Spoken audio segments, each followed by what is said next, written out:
Alright, y'all, what's going on? This is a quick update on the MLB free agency. I know a lot of trades have been made, and I know a lot of the off-season signings. The off-season signings are obviously the biggest thing that pops up, but there's been some key ones, such as Jason Heyward going to the Chicago Cubs.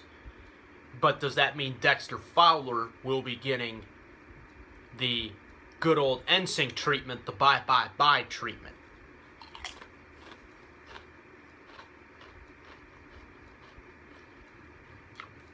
Sorry, I got really hungry.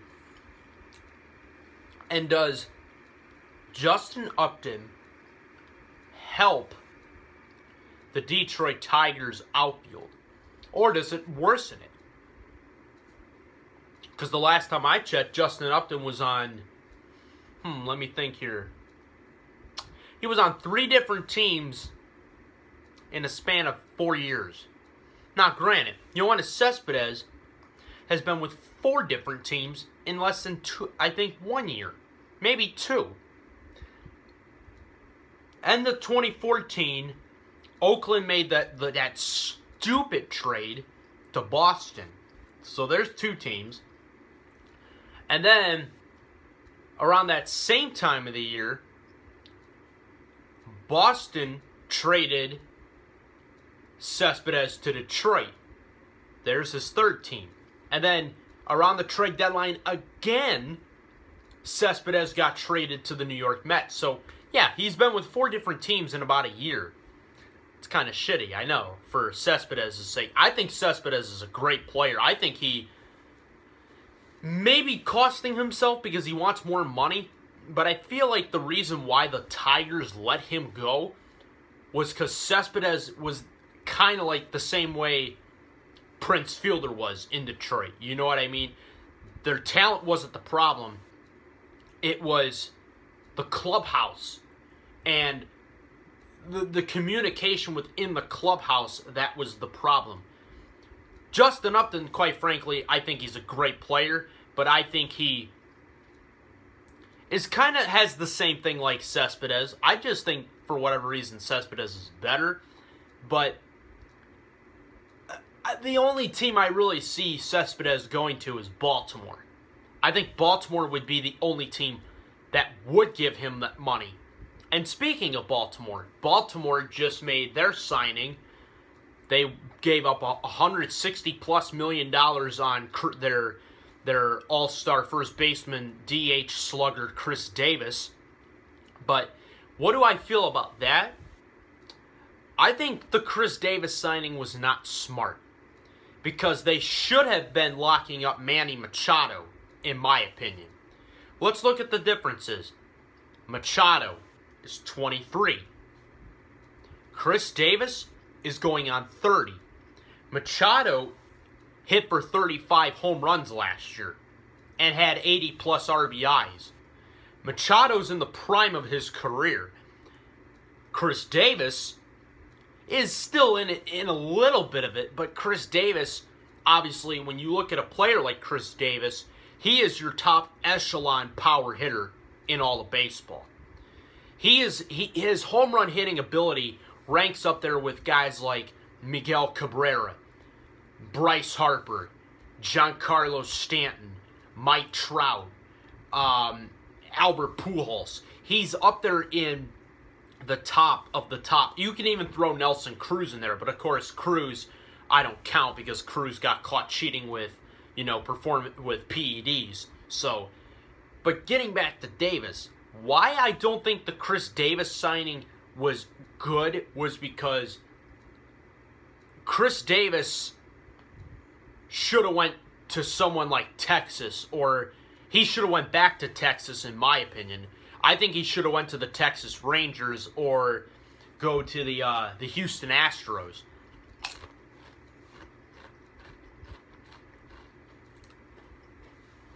And speaking of Houston, I think Houston should have went after him or Matt Wieters.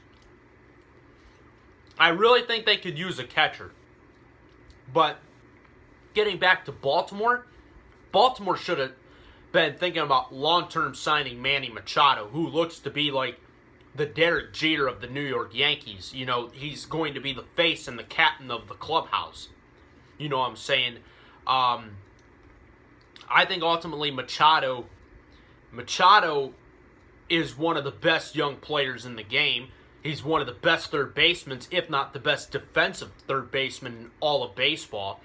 I think ultimately now you're adding his power. This is the bundle that, you know, Baltimore gambled when they got this kid.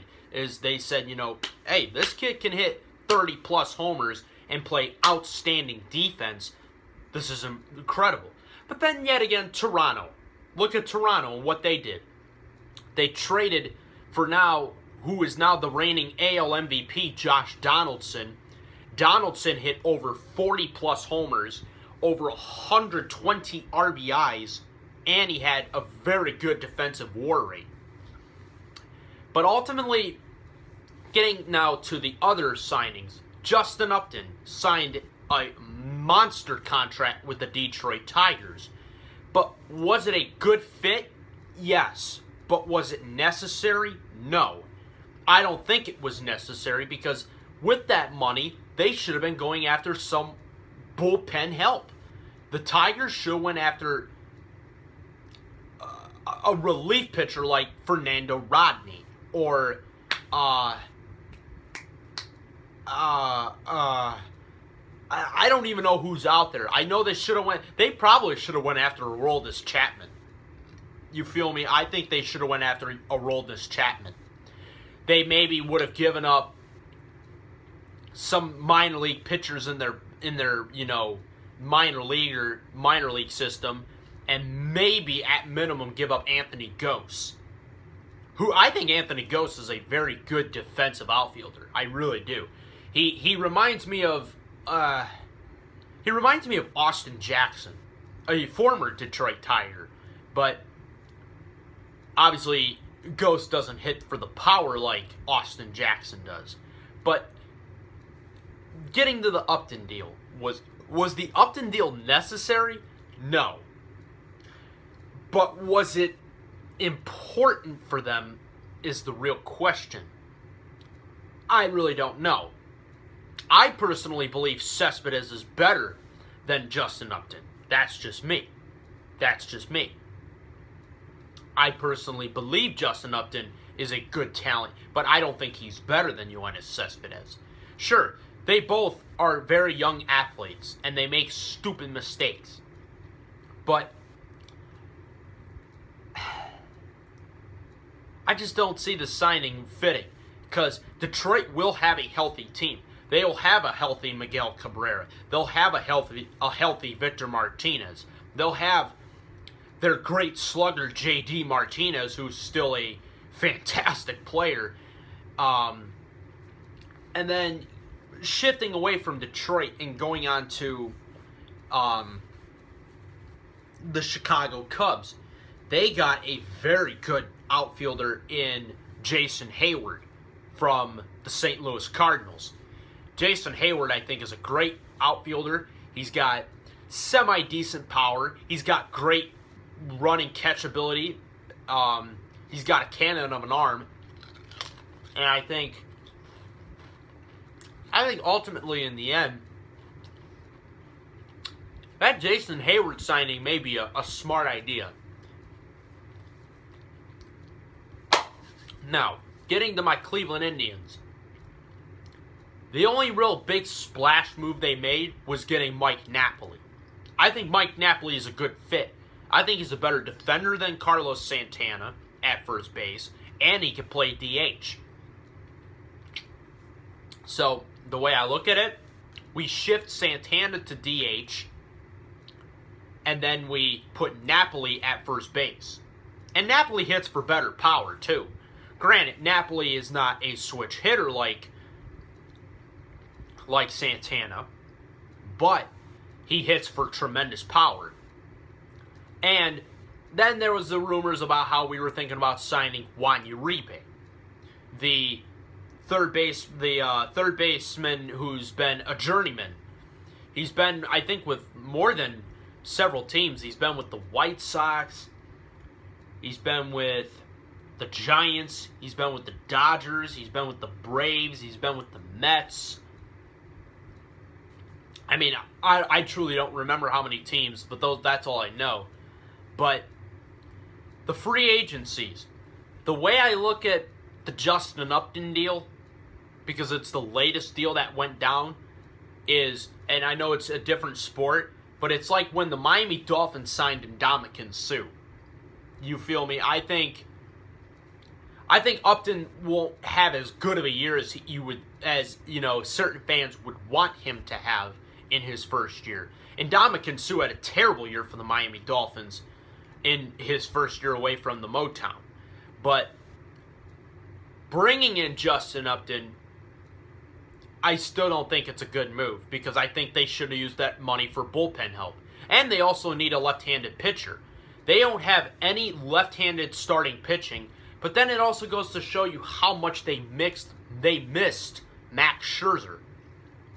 You feel me? Because Justin Verlander, I don't know how longer he can do it. I still think he can pitch, but it all depends. And Anibal Sanchez is unpredictable, and they also lost Doug Fister too. So I don't know what to tell you, but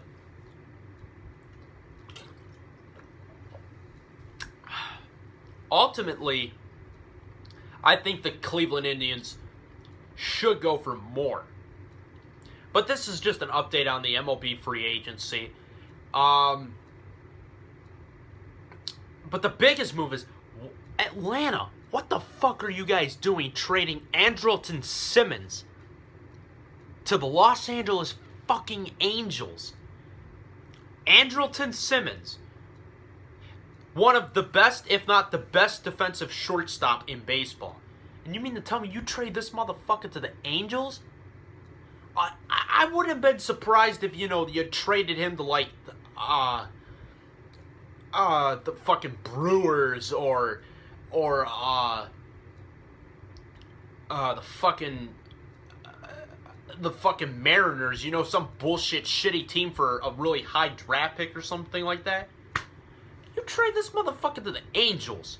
Of all teams, the Angels. What do they have this year? Oh yeah, I forgot. They have the best player in the game today, Mike Trout. Pfft. Fucking retards, I swear. Stupid trade, man. That was a stupid trade. But then yet again, I don't want this trade ultimately coming back to haunt the Angels, because I believe the Angels gave up a lot to get Andrelton Simmons. But we shall see how that goes. I think Chicago got a... Oh, speaking of Chicago, the San Francisco Giants added 2 huge free agent acquisitions. They got Johnny Cueto from then the Royals. He had a split year with the Reds and Royals, won a championship with the Royals. And then they got Jeff Samardzija from the White Sox. Jeff Samardzija, I think, is a great pitcher. But I solely believe Jeff Samardzija... I think Samardzija is worth the money. I don't necessarily think Johnny Cueto is. I think Johnny Cueto, they may have gambled with Johnny Cueto. That's just my opinion. But the way I look at this, okay, you cannot